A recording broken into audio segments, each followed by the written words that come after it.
Hi, this is Matt in Singapore, and the topic of this video is Bitcoin. Bitcoin from a technical point of view, the technical side of it. How does it work?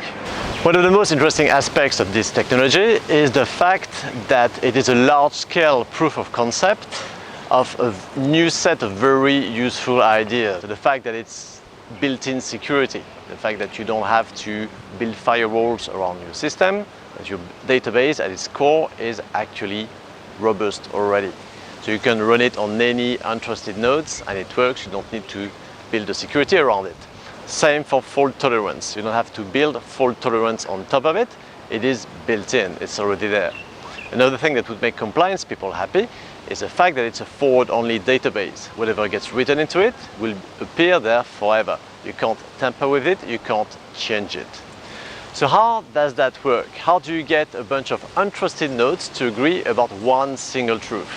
And this single truth, in the case of Bitcoin, is the complete list of transactions, which is used to derive the balances of each account.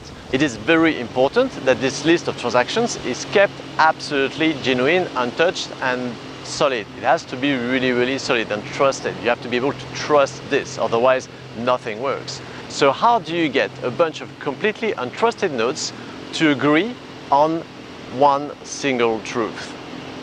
So let's start from the beginning. What happens at the start, at the beginning? How do you start with it? Well, you're going to go to bitcoin.org and download the default client, which is called Bitcoin Core. You could download other clients. Some are useful for your phone.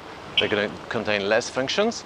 But let's talk about the full big client, default client, that contains all the Bitcoin functions that a typical node has. So what's going to happen? Well, you're going to fire it up, you're going to start this client, and it's going to have to connect to the peer-to-peer network. In order to connect to the network, in order to connect to other machines, you need to know the IP addresses. Yeah. So, because you're just starting, how do you know the IP addresses you have to connect to?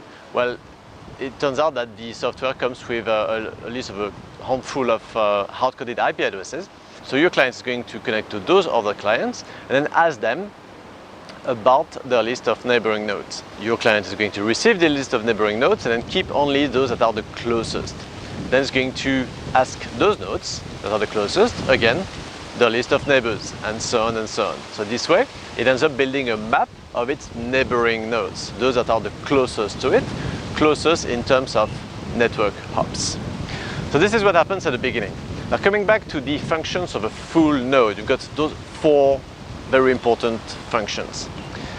The wallet, the routing, the blockchain, and the mining. Those are the four main functions.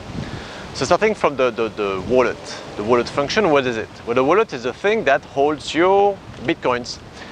No, actually that's not the case. That's not what it does. A wallet doesn't hold Bitcoins. The Bitcoins, they don't exist, they're not there. Actually, your account balance is derived from a list of transactions, and those transactions are held inside the blockchain. So what's inside the wallet? Well, the wallet contains a public key and a private key. That's it.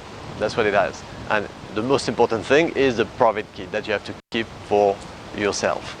So this is the wallet.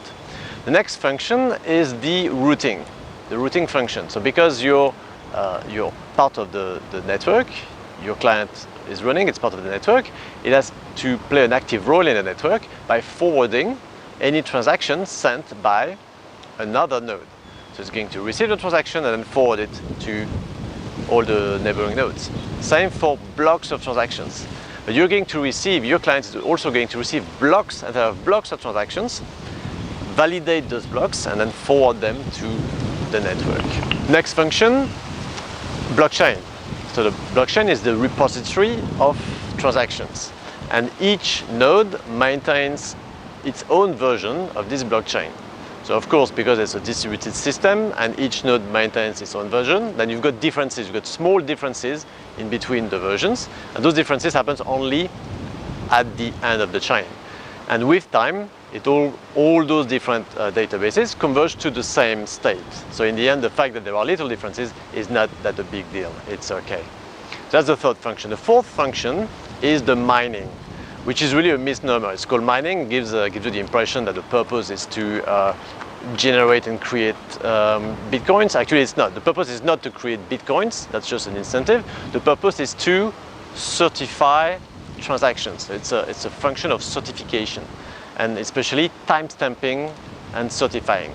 So those mining nodes are going to validate transactions, put them all inside the same block. The network will assume that all those transactions took place at the same time, and they're part of the same block, and it's going to send out the block to the network. So this is a function of certification, which is really important.